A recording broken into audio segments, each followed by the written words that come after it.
Now, without further delay, please allow me to introduce the very first of our 10 honorees for 2020. Thomas Iland has dedicated his life to helping people on a personal level. Please join me as we learn more about Thomas Iland.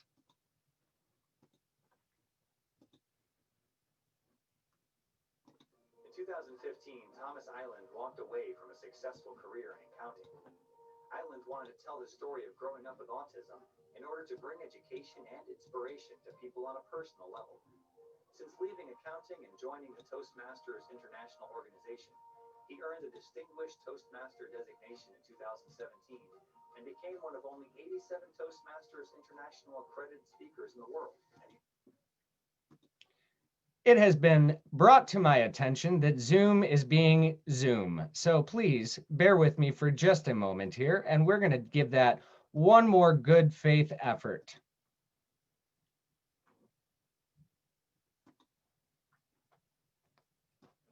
Let's try that again.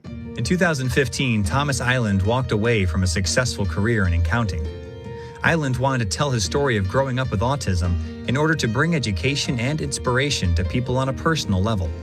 Since leaving accounting and joining the Toastmasters International organization, he earned the Distinguished Toastmaster designation in 2017 and became one of only 87 Toastmasters International accredited speakers in the world and the only one on record with autism. Thomas is now a keynote speaker, diversity and inclusion consultant, and certified human potential coach. Thomas had many personal struggles growing up with autism. As a result, Thomas co-authored the award-winning book, Come to Life, Your Guide to Self-Discovery.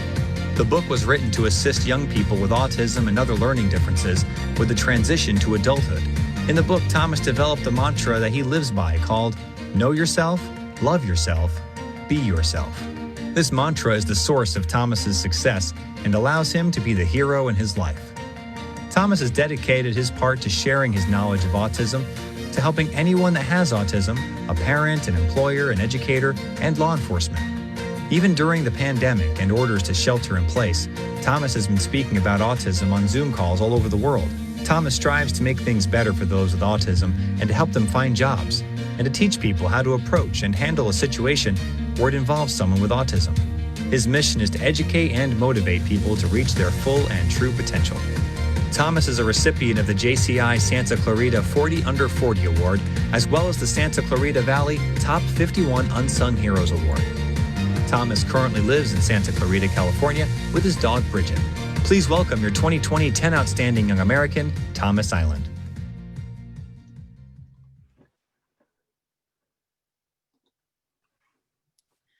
Thank you so much for that lovely introduction, and I want to thank everyone at JCI USA for making this possible and for allowing me to be here tonight, and to James Wilkins out in JCI California for the nomination. And I want to acknowledge everybody at JCI Santa Clarita, my home chapter, listening in tonight. Thank you all for being here.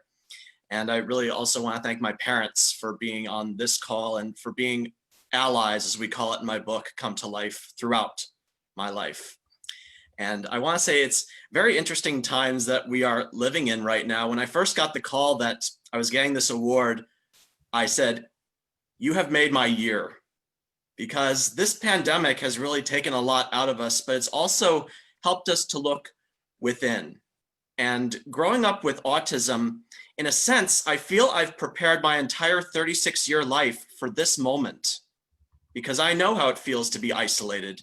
I know how it feels to feel anxiety. I know what it's like to have a high degree of uncertainty. Even from the time I was first told about my diagnosis, I thought there wasn't going to be a good future at first, but my parents helped me see that I can be something, and they believed in me, accepted my diagnosis, and as a result, I believe in myself and accepted my diagnosis as well, and started fighting for myself.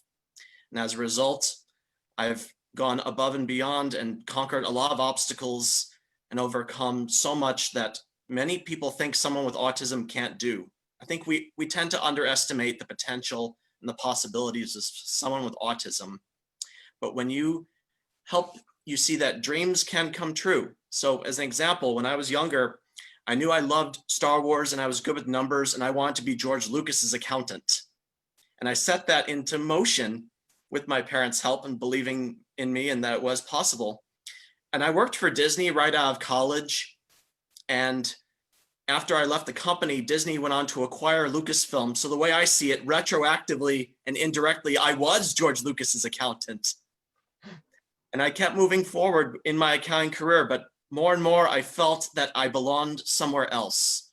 And I heard more and more stories of my peers crashing and burning in life because they were not knowing themselves. They were not loving themselves and they were not being themselves. So I decided to leave that all behind, a well-paying job. I think I was being paid more than my dad at one point, in order to make a difference on a personal level rather than crunching numbers. And now I'm even starting to move beyond public speaking and I'm going into personal coaching, and I'm going to start my own business. I'm calling it Come to Life Coaching, based on my own book. And I want to also start a foundation called the Come to Life Foundation, based on kind of like Make-A-Wish, but Come to Life Foundation would provide opportunities for people with and without autism to have the opportunity to explore their options in life, gain valuable life experience, and evolve as human beings. So as you can see, I'm going from an accountant to a professional speaker to a coach. We as human beings have the versatility and the resilience to adapt and change and grow, even during a pandemic like this. So I want to encourage all of you to see that you have what it takes to get through this pandemic. And life isn't going to come to you. It's up to you to come to life. Even if you can't physically go somewhere, you can still show people that you are overcoming failure and even sharing your struggles, because we're all human, and see that you are responsible for your own happiness in coming to life emotionally. And this is what JCI has really taught me, coming to life spiritually, in the sense that you give yourself to an ideal, a cause bigger and greater than yourself. And that is why I continue in this organization and how I continue to serve humanity. This is why it is the best work of life. So may we all come to life. Thank you all so much.